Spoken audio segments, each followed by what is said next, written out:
ನವರಾತ್ರಿಯ ಸಂದರ್ಭ ಕರಾವಳಿಯ ಮೀನು ಪ್ರಿಯರಿಗೆ ಬಂಪರ್ ಗಿಫ್ಟ್ ಒಂದನ್ನು ಅರಬ್ಬಿ ಸಮುದ್ರ ನೀಡಿದೆ. ಹಾಗಂತ ರಾತ್ರೋರಾತ್ರಿ ಸಿಕ್ಕ ಈ ಗಿಫ್ಟ್ ಕಡಲ ತೀರದಲ್ಲಿ ವಾಸವಾಗಿದ್ದ ನಿವಾಸಿಗಳ ಪಾಲಾಗಿದೆ. ನಿನ್ನೆ ರಾತ್ರಿಯ ವೇಳೆ ಅಪಾರ ಪ್ರಮಾಣದ ಬೂತಾಯಿ ಮೀನಿನ ರಾಶಿಯನ್ನ ಸಮುದ್ರದ ದಡಕ್ಕೆ ತಂದು ಎಸೆದಿದೆ. ಉಡುಪಿ ಜಿಲ್ಲೆಯ ಮಲ್ಪೆ ಸಮೀಪದ ಗುಜ್ಜರಪೆಟ್ಟು ಎಂಬಲ್ಲಿ ಈ ವಿಚಿತ್ರ ವಿದ್ಯಮಾನ ನಡೆದಿದೆ.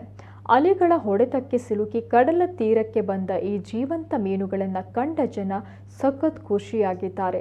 ಕೆಲವರು ಕಡಲ ತೀರದಲ್ಲಿ ಬಿದ್ದಿದ್ದ ಪ್ಲಾಸ್ಟಿಕ್ ಎತ್ತಿ ಅದರಲ್ಲೇ ಮೀನು ತುಂಬಿಸಿಕೊಂಡು ಹೋಗಿದ್ದಾರೆ. ಇನ್ನು ಕಡಲ ತೀರ ನಿವಾಸಿಗಳು ಬಕೆಟ್ ಬುಟ್ಟಿಗಳನ್ನು ತಂದು ಲೈಟ್ ಹಾಕಿ ಮೀನು ಹೆಕ್ಕಿ ತೆಗೆದುಕೊಂಡು ಹೋಗಿದ್ದಾರೆ.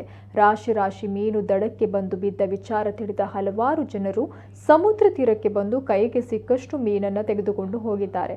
ಅಪರೂಪಕ್ಕೆ ಎಂಬಂತೆ ಈ ರೀತಿಯಾಗಿ ಮೀನು ರಾಶಿ ಕಡಲ ತೀರಕ್ಕೆ ಬಂದು ಬಿದ್ದ ಘಟನೆ ಈ ಹಿಂದೆ ಕೂಡ ನಡೆದಿತ್ತು.